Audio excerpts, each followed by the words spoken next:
Hello, I'm the Amateur Logician from amateurlogician.com. Today I want to show you Peter Kreeft's excellent All of Logic in 2 pages. This is from his textbook Socratic Logic, a text using Socratic method, Platonic questions, and Aristotelian principles. This is really my go-to recommendation if you want to learn traditional verbal style logic. You cannot go wrong with this textbook. I love this book. Let's take a look at the table of contents very briefly. Well, actually, I just want to show you the introduction chapter, because you will see that in the introductory chapter, section 4 is All of Logic in 2 pages, an overview on page 26. So let's just flip our way to that. And one thing you will notice when reading this book is that Peter Kreeft writes in a very organized, systematic manner. I almost want to say in a colloquial sense that he writes in a logical manner, which just shows that he is a good logician. So let's get to pages 26 to 27. All right. And that systematic approach is taken here, certainly. So he begins by the definition of man. The ancient philosophers defined man as the rational animal. So we think, we reason, we provide evidence for why we believe something is true. Now, Peter Kreeft teaches us that logic studies the structure or structures of reasoning. Quote, we can see common forms or structures in all of human reasoning, no matter what the contents or objects that we reason about. Logic studies those structures. And to me, that's a pretty amazing, remarkable thing about logic. It's really an amazing genius accomplishment what Aristotle did when thinking about valid forms, for example, of syllogisms and invalid forms of syllogisms. But in any case, any argument will contain a conclusion and premises. So the conclusion, of course, is something we wish to prove. The premises are used as evidence to justify the conclusion. Now, the 2 major types of reasoning are inductive and deductive, as Kreeft teaches us.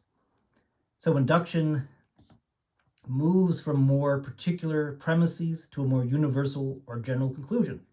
For example, I'm mortal, you're mortal, he's mortal, she's mortal, therefore all men are mortal. So we move from the more particular to the more sweeping, universal, general claim. Now, deduction moves from the more universal or general to something that's more particular. The classic example is, all men are mortal, Socrates is a man, therefore Socrates is mortal. And that, by the way, is called a categorical syllogism. Is it any good? Intuitively, yes. And that's because it passes these 3 guidelines. So Dr. Kreeft writes that the following guidelines to check deductive reasoning are as follows. First, all the terms must be clear and unambiguous. Second, all the premises must be true. And third, the argument must be logically valid. And these 3 things correspond to what has been called the 3 acts of the mind.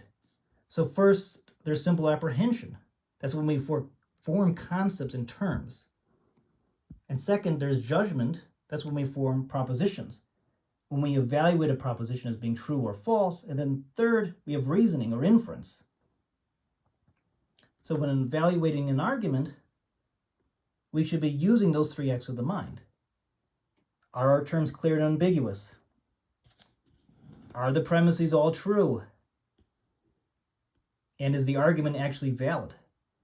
And notice that traditional logic, in this sense, makes us look beneath the surface in ways that mathematical logic sometimes doesn't.